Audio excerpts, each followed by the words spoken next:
All right, John, let's do some house cleaning here as there's a lot of Eagles news to jump into. I guess the big news of the day, our buddy Jeff Mosher reporting the Eagles have already been offered a second-round pick for Nick Foles, to which Chris Mortensen adds that's not going to fly because they're looking for something bigger than what they got for Sam Bradford, which was a first-round pick and a fourth-round pick. So it sounds like if you're calling, you're going to have to blow the Eagles away to get Nick Foles away from them.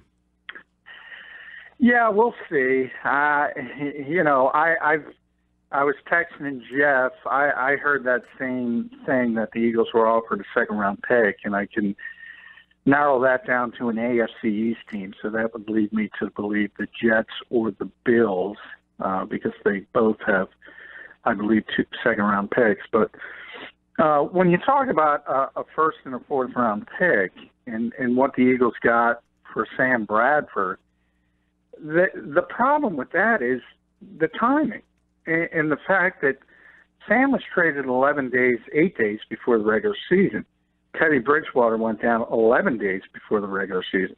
Vikings were a desperate team, so that inflated the value of Sam Bradford. On top of it, for whatever reason, people in this league have a tremendous amount of respect for Sam Bradford. Now, it shifted a little bit because of now there's another injury, so I think finally he's at the end of the road as far as getting those monster deals or offers or people offering that kind of stuff for him. But when you look at where we are with Nick Foles, well, you have tons of guys on the free agent market. You have all 3 Minnesota quarterbacks. You have A.J. McCarron. You have Kirk Cousins, the crown jewel. And you have 5 or 6 guys who are expected to go in the first or early second round of the draft. There's no way the Eagles are getting a first and a 4 for Nick Foles. So if that's what you're looking for, you're keeping them. It's as simple as that. What were the 2 teams you just said? You said you can say that you've narrowed. Well, that you're hearing that you're narrowing it down to an AFC East team. Yeah. So that would lead me to believe it's the Jets or the Bills. Now, the rumor in the NFL, and it's very, very strong, is that Cousins has essentially already made his decision and that he's going to go to Minnesota, and that would leave the Jets out in the cold. And obviously the Bills have 2 first-round picks, 2 second-round picks, so they would make a lot of sense as well. Buffalo's got the 2 picks in the first round, 21 and 22. Yeah. Would that be shocking? A little bit. Not both of them, but one of them. Hey, we're willing to part with 21 or 22. Everything is in the eye of the beholder. So there's a chance that Sean McDermott likes Nick Foles so much. There's the opportunity for that. But if you think about the conventional thinking in this league, and the fact, as I mentioned, you look at all the quarterbacks who have first or second round grades, and you look at all the quarterbacks on the free agent market, I would doubt that someone would offer that and a contract on top of it, because remember, it's going to come with an extension and a big money extension. I just think there's too many bodies and too many choices for teams to give up that kind of draft capital. John, Mike and I were talking about before you joined us, if there's some sort of price, because Chris Mortensen said it would take more than a first and a fourth. And I said, or are there other ways to do that math? Could it be like 2 2s and a third? I mean, do you see a scenario maybe where multiple picks come the Eagles' way in exchange for Nick Foles? Well, we're all talking about, Jeff's tweet with the second-round pick, and then Chris's tweet. I'm going to add a third one, and that's from Joe Banner, who essentially, and I'm paraphrasing because I don't have it in front of me, and he basically said, there's a lot of misinformation going on out there, and people are accepting things at face value. And there's no doubt the Eagles are trying to spin it as we want a first and a fourth, or we want 2 1s, or we want this, or we want that. But you got to parse through it, and that's why I'm trying to put the context. There's too many bodies. Right. We're talking about Kirk Cousins. We're talking about A.J. McCarron. We're talking about Case Keenum, even Sam Bradford, even Teddy Bridgewater. And then you go to the draft, and Sam Darnold, and Josh Rosen, and Josh Allen, and Lamar Jackson, and Mason Rudolph, and Baker Mayfield. All of these names. There are that is the problem with this story. There's too many options for teams looking for quarterbacks, and it's rarely like this. It's usually the exact opposite. I have Banner's tweet up in front of me. I'll read it to you, John, word for word. I know you already read it, but I'll read it for our audience. Talking about sports media, says Joe Banner, it is really shocking how easily some report bad info that helps the team. Need to be skeptical when the team gives you info that helps them and doesn't pass the smell test. That's from Joe Banner. Yeah, and I just gave you the smell test. Now, if you list all those names, you might like Nick Foles better than the majority of those names, but are you really, as I said, are you really going to offer a first-round pick and a fourth-round pick, and then on top of it, pay him like a starting-level quarterback in this league, which is minimum $15 to $18 million? I guess the one difference is that he has that none of those other guys have. He's the MVP of the Super Bowl. No, that's true. That's why I said. Does that jack the price up? Does that jack the price up to a level that is doable for teams? Well, I think doable is a second-round pick. I think maybe so you take that pick. If you're Howie Roseman, you say yes to that. I would. I would, because I don't think Nick has the ceiling of a high-level starter in this league. I'm going to get killed on that again. I think he got hot at the right time. I think he played extraordinarily well for a short stretch. I think you agree with me on this, Mike. I don't think he's a high-level starter over 16 games in this league.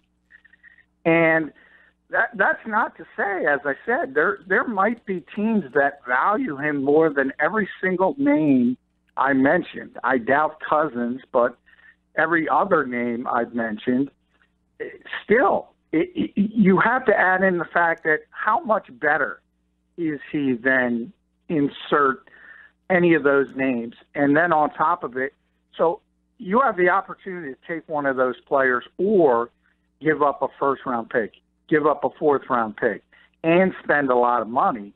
That's where the smell test, that's the smell test Joe Banner was talking about. So the report out there from Chris Mortensen that the Eagles are seeking more than a first and fourth-round pick.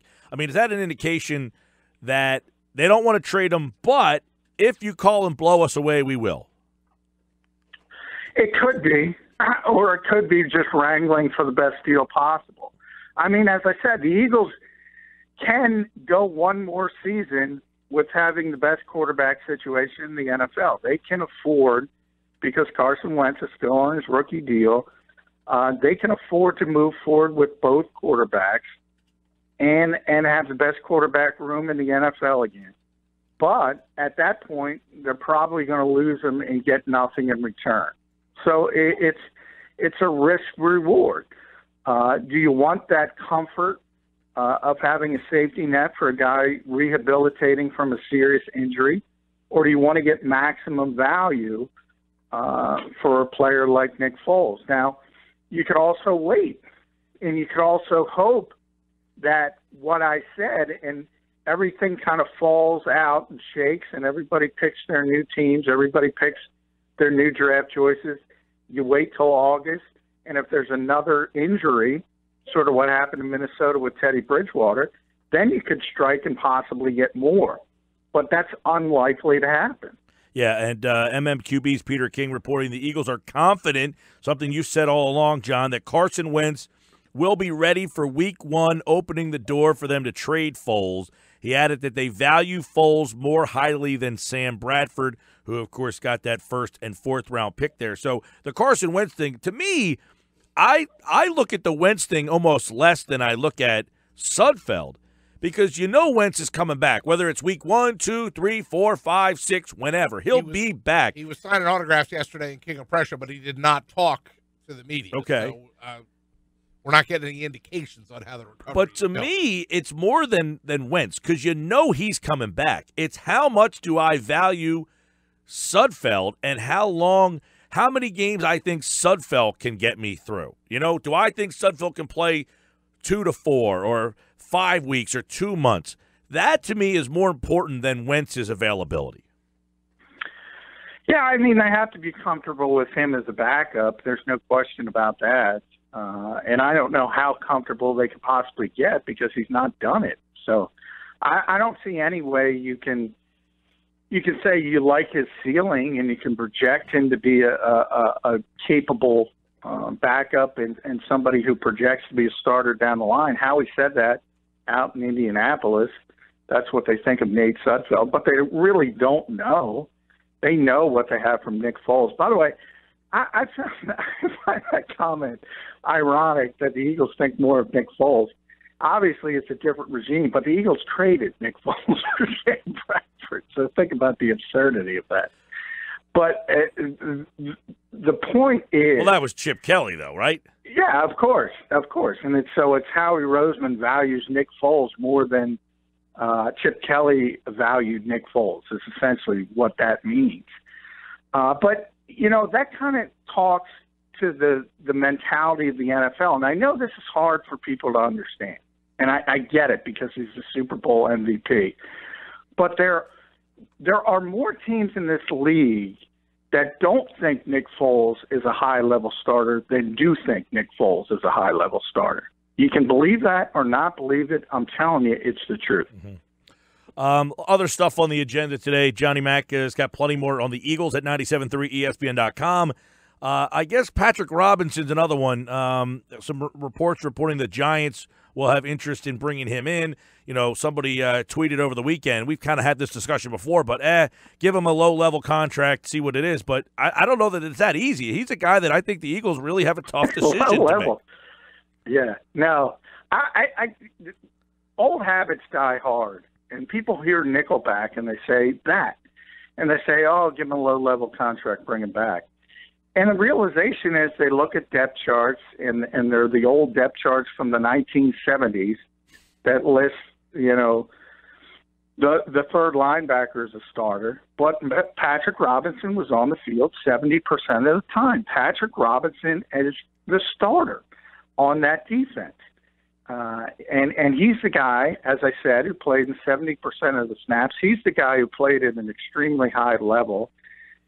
Giving him a one-year prove-it deal again isn't going to work because somebody's going to give him significant money. Now, he's 31 years old. I don't think it's going to be a 4 or 5 year deal, but the reality of the NFL now is everybody's smart enough that these are glorified 2-year deals anyway. But he's going to get significant money up front, and the Eagles have to make a decision. I originally thought he was likely to leave. It seems from everything I'm hearing, the Eagles really, really want him back. They should really want him back, and they're working hard to get him back. And we'll see if they're able to do that. I think the most interesting part is I get the feeling that they have more interest, and maybe because they think they have a better opportunity to bring Patrick back than Nigel Bradham. John McMullen with us here on 97.3 ESPN. Give us the skinny, John. I'm going to do a little rhyme here. Give us the skinny on Vinny. Skinny on Vinny. Skinny on Vinny Curry, because you wrote about his situation over the weekend, and I saw his name popping up in social media and back and forth a lot last night as well. What's going on, and what's the latest with Vinny Curry and the Eagles? Yeah, we've talked about it a lot, and it was kind of spun as new news, but it's not really new news. Everybody knows Vinny Curry can't come back at his current contract level, which is $9 million, salary $11 million against the cap, which is the fourth highest number on this team. So there's only three options. There's a restructure, a trade, or the Eagles have to release him, and then they'd get $5 million of that space back. So all of those are on the table. What is kind of a story is that the Eagles have more interest in bringing Vinny back, trying to restructure, and they're working hard on that than I thought they were going to have. I thought they were just going to let him walk and just say, look, we can't afford you. If we can't trade you, we're going to have to release you. But it looks like the Eagles are really, really working hard to restructure and bring him back. And I think that's a good thing because the strength of that defense was not only the talent on that defensive line, but how deep they were. And he's a part of that rotation. He's a significant part. A minute ago, John, I want to loop back to Nigel Bradham because a minute ago you brought up his name, and I thought in our early talks about offseason moves and what the Eagles had to do, that you had said multiple times this was their number one priority. Have they moved away from that? Do they think that his price is going to be too high? Yeah, I think that is it because I do still think it is the number one priority. I think he's the best overall player they have set to hit the market. But I think they're starting to come to the realization with all their salary cap issues, they already know they can't keep everybody. It's almost, the Eagles have almost admitted there's no way they can keep Bo Allen or Trey Burton. And now it seems like Nigel may be added to that mix. I think it just might come down to the fact that Michael Kendricks is under contract and obviously Nigel isn't. And it would create issues. As I said, you can't pay them both. And they're both, Michael gets paid significant money. Nigel's going to be in that neighborhood when he gets his new deal. So you have to, if you do sign Nigel, you have to figure out what to do with Michael Kendricks. And maybe there's too many moving parts, and they're coming to the realization that they're not going to be able to get that done. Yeah, and I guess the fact is that Nigel's going to be in demand too, right? There's a lot of guys, Nigel, Patrick. Sure. Nigel, Patrick Robinson, Trey Burton. These are guys that here aren't maybe high-profile players, but become high-profile to teams looking for that Super Bowl experience. Yeah, and by the way, in Nigel and Patrick's case, they were high-profile players. Whether people realized it or not, they were very significant parts of that defense. Nigel was a three-down linebacker on the field essentially every play and took over the communication aspect of the defense once Jordan Hicks went down. And then, as I said, Patrick was on the field 70% of the time. So those were high-profile, impactful players that played at a high level. And, yeah, they're going to be valuable around this league. Trey was more of a sub-package guy, so was Bo Allen. And they're the ones sort of ready to step up from that, get that Super Bowl glow, because I think they're going to get paid to be starters in this league.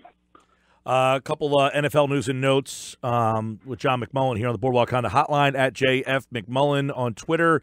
The Kirk Cousins stuff, it looks like it's down to 2 teams now. Yeah, I mean, it might be down to 1. I think he's going to be with the Vikings. There's reports it's Vikings or Jets. Obviously, the Jets have almost $100 million in cap space. They could give him more money than anybody else, and it's probably not close unless Cleveland wanted to get into the conversation. But he realizes, look, the Jets are a bad football team. If he goes there, he's probably not going to look good. And when you compound that with, say, giving a guy $60 million guaranteed and he doesn't play well because of the supporting cast, in New York, well, there's going to be a ton of criticism. In Minnesota, he's got a top 5 defense. He's got tremendous skill position players. It just makes sense. And I think from everything going around in Indianapolis, which is really, despite the fact the legal tampering period doesn't start till March 12th, it really starts in Indianapolis. Yeah. The scuttlebutt around this league is that Kirk is basically already delivered to Minnesota. Yeah. Another interesting story from NFL Network: Jimmy Graham and the Seahawks expected to part ways. I mean, it never seemed to be maybe a reunion to the Saints. Yeah. Well, that'd be a great spot for him because it never seemed that he fit into Seattle like he did in New Orleans. No, he never did. Part of it was injury related. Seemed to always be banged up. He's that guy. He's still at this stage. You have to be concerned because he's getting older, and as I mentioned, some of those nagging injuries. But man, in the red zone, there's not a better threat in the game, really. Just his size, his basketball background, his ability to use his body. And we all know Drew Brees technically is a free agent, but if you notice, I didn't put him on that list of names available because everybody knows he's not going anywhere. But that would be a perfect situation for him, and they would be, again, a very difficult duo to stop, at least when he's able to be on the field. We got the franchise tags being handed out to a couple of DeMarcus Lawrence in Dallas gets one, so he'll be looks like in Dallas again. We'll see what happens with Le'Veon Bell in Pittsburgh. Aldon Smith suspended again. Nothing new there. So a lot of NFL stuff this week, and John McMullen has more at 973ESPN.com, at JF McMullen on Twitter, as a lot of Eagles news out there on the Super Bowl champions today. All right, John, take care, pal. All right, thanks, guys.